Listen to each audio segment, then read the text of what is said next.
Mort de Gaspard Ulliel, Léa Seydoux révèle le contenu du dernier message que le comédien lui a envoyé. Gaspard Ulliel est mort le 19 janvier 2022 des suites de ses blessures après un accident de ski dans le domaine de la Rosière, en Savoie. Léa Seydoux, qui devait jouer à ses côtés quelques mois plus tard, a révélé le contenu du dernier message que le regretté acteur lui a laissé peu de temps avant de mourir.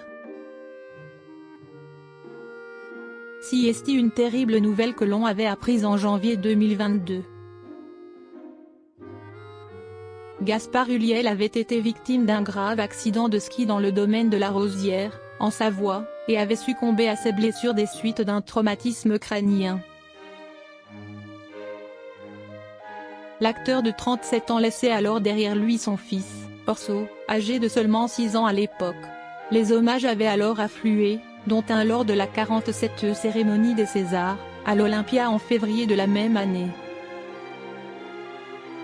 Au début de cette soirée, des images de celui qui avait interprété Yves Saint-Laurent avaient été diffusées avant qu'Antoine Decaune, le maître de cérémonie en 2022, ne fasse son entrée sur scène.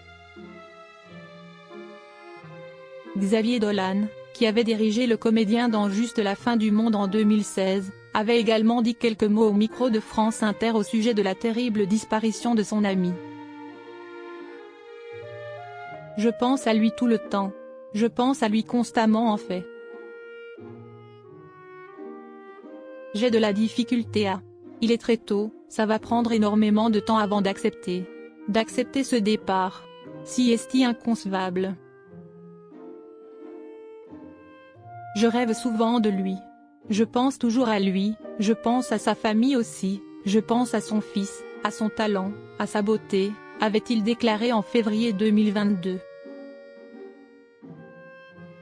Léa Seydoux, qui a joué à ses côtés dans le film de Xavier Dolan, avait, elle aussi, eu du mal à cacher sa tristesse.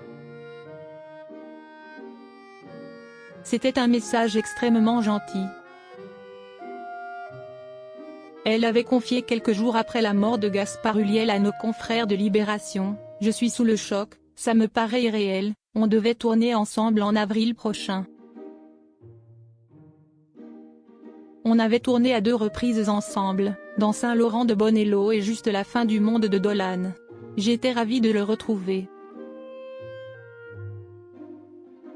Et Léa Seydoux de déclarer en mars de la même année dans les colonnes du journal du dimanche: « Sa mort a été un choc inouï, je n'arrive toujours pas à y croire. J'aimais sa grâce et sa façon intelligente, pas du tout narcissique, de parler du métier. Et il avait cette façon de flotter, d'être là sans être là, dans laquelle je me reconnaissais. »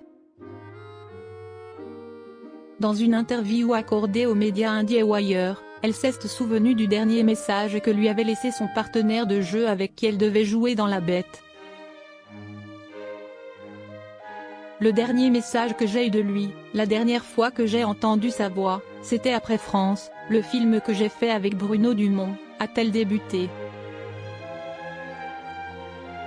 Et de poursuivre: « Il m'avait laissé un message vocal sur WhatsApp, et il me disait combien il avait aimé le film. Il était là, je ne dis pas ça parce qu'on va travailler ensemble. Je voulais juste te dire que j'étais très impressionnée. C'était un message extrêmement gentil. Même moi, je me suis dit, il est trop gentil, » a-t-elle avoué. Puis de conclure: « Si est-il la dernière chose que nous avons partagée. Puis, j'ai eu un coup de fil de mon agent qui m'a dit que Gaspard avait eu un accident, et qu'il était dans le coma. Il m'a dit, je crois que si est très, très grave. »